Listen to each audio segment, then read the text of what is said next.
क्या आपका बच्चा बहुत ज़्यादा गुस्सा करता है? जब भी आप उसे कुछ समझाने जाओ, वो या तो आपसे गुस्से में बात करता है या आप पर चिल्लाने लग जाता है। क्या आप उसे समझा समझा कर थक गए हैं? फिर भी वो कुछ नहीं समझता, वो समझना ही नहीं चाहता। क्या आप अपने बच्चे में डिसिप्लिन देखना चाहते हैं? क्या आप उसमें पॉजिटिव डिसिप्लिन लाना चाहते हैं, जिसका रिजल्ट उसके फ्यूचर पर भी दिखाई दे?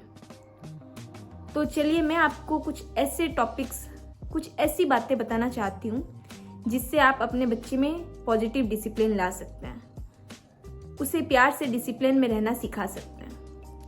नमस्कार, मैं हूँ प्रिया जैन लुधियाना से, और मैं आपको यहाँ बताने जा रही हूँ कि किस तरह हम अपने बच्चों को डिसिप्लिन में रख सकते हैं, प्यार से और अपनेपन से।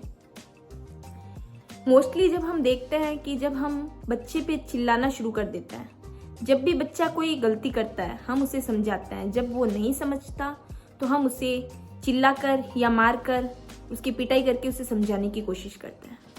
लेकिन क्या आपने कभी ये सोचा है कि जब हम बार बार बच्चे पर चिल्लाएंगे या बच्चे की पिटाई करेंगे तो उसके मस्तिष्क पर क्या प्रभाव पड़ रहा है?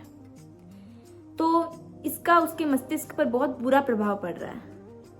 एक तो उसके मस्तिष्क का विकास धीमा हो जाता है, उसमें कंसंट्रेशन की कमी हो जाती है, उसमें कॉन्फिडेंस भी कम हो जाता है, और सबसे बड़ी बात, वो आपसे कम्युनिकेशन करने में हिचकिचाने लगता है।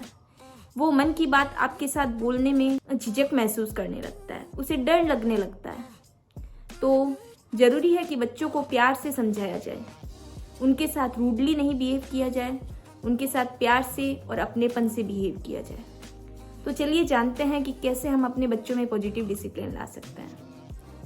तो सबसे पहले, जब बच्चा रात को ज़्यादा टीवी देख रहा हो या खाना खाने में आनाकानी कर रहा हो या उसका मन खेलने का हो और हम चाहें कि बच्चा तो अभी पढ़ाई करे, तो उसे एडवाइस देने के बजाय, मतलब उसे ये कहने की बजाय, अरे तुम तो खाली टीवी देख रहे हो, तुम तो ये कर रहे हो, पढ़ना तो तुम्हें है ही नहीं, देखते हैं तुम्हारे नंबर कैसे आते हैं, तुम तो कुछ कर ही नहीं सकते, इस तरह से उसे उलाहना देने के बजाय या उसे कुछ ऐसी एडवाइस देने के बजाय आप उसे कंसर्न दिखाइए।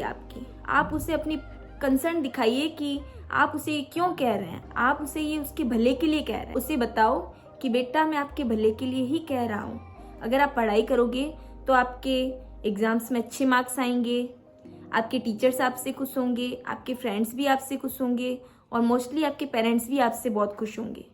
इसके अलावा अगर आप अभी टीवी देखते रहोगे, पढ़ाई नहीं करोगे, अपना टाइम मैनेजमेंट नहीं करोगे, तो आप या तो फेल हो जाओगे और आपके फ्रेंड्स भी आपका मजाक उड़ाएंगे। तो आप उसे अपनी कंसर्न बताइए, ना कि आप उसे एडवाइस दीजिए या उसे ऑर्डर मत दीजिए। नेक्स्ट, जब भी आपको बच्चे पर गुस्सा आता है तो उसे उस पर उतारने के बजाय आप उस टाइम अपना माइंड कहीं और डाइवर्ट कर लीजिए, आप किसी और काम में लग जाइए। डायरेक्टली बच्चे के पास जाने के बजाय आप या तो अपने रूम में चले जाइए या किचन में चले जाइए या कोई भी दूसरा काम जिससे आपका मस्तिष्क, आपका माइंड ठंडा हो जाए, आपका टेम्पर लो हो जाए। आप कोई भी काम कर सकते हैं पर बच्चे के पास मत जाइए। 10-15 मिनट बाद जब आपका दिमाग शांत हो जाए, आपका गुस्सा थोड़ा कम हो जाए, तो उस टाइम जाके बच्चे को शांति से प्यार से समझाइए। जो आप प्यार से बच्चे को समझाओगे वो बच्चे को ज़्यादा और जल्दी समझ में आएगा। नेक्स्ट, बच्चे को ऑप्शन दीजिए, एडवाइस नहीं।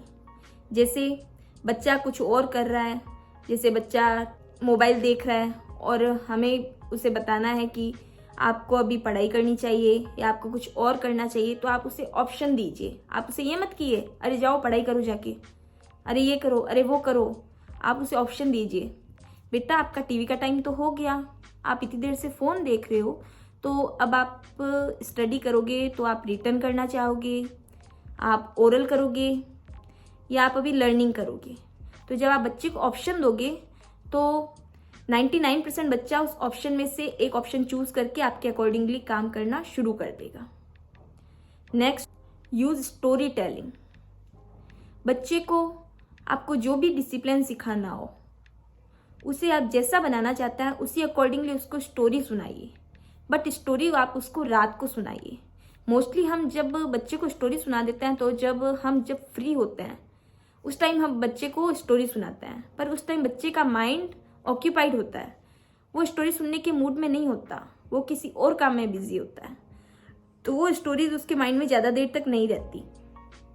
इसकी जगह जब आप उसको रात को स्टोरी सुनाओगे तो वो सारे कामों से फ्री होता है, उसका माइंड बिल्कुल फ्री होता है, तो वो स्टोरी, वो वैल्यूज़ उसके माइंड में ज़्यादा देर तक रहेगी और वो उसके बारे में बार बार चिंतन करेगा, और जैसा हमारे विचार होते हैं वैसा ही हम खुद को बनाने की कोशिश करते हैं। तो आपको जैसा अपने बच्चे को बनाना है, जैसे डिसिप्लिन उसमें लाने हैं, वैसे ही विचार उसमें डालने की कोशिश कीजिए। Next, use TPA. TPA means third party advice. अब सपोज कीजिए आपने सारा कुछ ट्राई कर लिया बट आपका बच्चा आपसे नहीं समझ रहा है, तो आप किसी थर्ड पार्टी की एडवाइस लीजिए, किसी ऐसे व्यक्ति की एडवाइस लीजिए जिसको बच्चा बहुत मानता है, जिसकी बात सुनने के चांसेस ज़्यादा हो, कि जिसकी बात बच्चा ज़्यादा सुन सकता हो। तो आप किसी ऐसे व्यक्ति की सलाह लीजिए, उसे बच्चे के पास भेजिए या बच्चे को उसके पास भेजिए। इसके अलावा आप पेरेंट्स का पीयर भी बना सकते हैं, मीन्स आप 2 और 3 पर्सन मिलके एक ऐसा पीयर बना लीजिए जिनमें आप अपने बच्चे को उनके पास भेज सकें ताकि वो उसे एडवाइस दे सकें, उसे समझा सकें, वो भी अपने बच्चे को आपके साथ भेज सके ताकि आप उनके बच्चों को समझा सकें।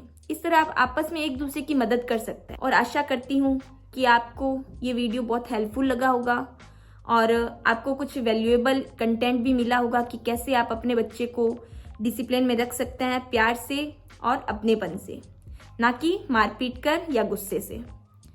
तो अगर आपको ये वीडियो पसंद आया हो और आप इसी तरह के किड्स पेरेंटिंग से रिलेटेड और भी वीडियोस देखना चाहते हो तो please like and subscribe my channel, और अपने कमेंट भी दीजिए कि कैसे मैं अपनी क्वालिटी एंड कंटेंट को और ज़्यादा इम्प्रूव कर सकती हूँ। Thank you.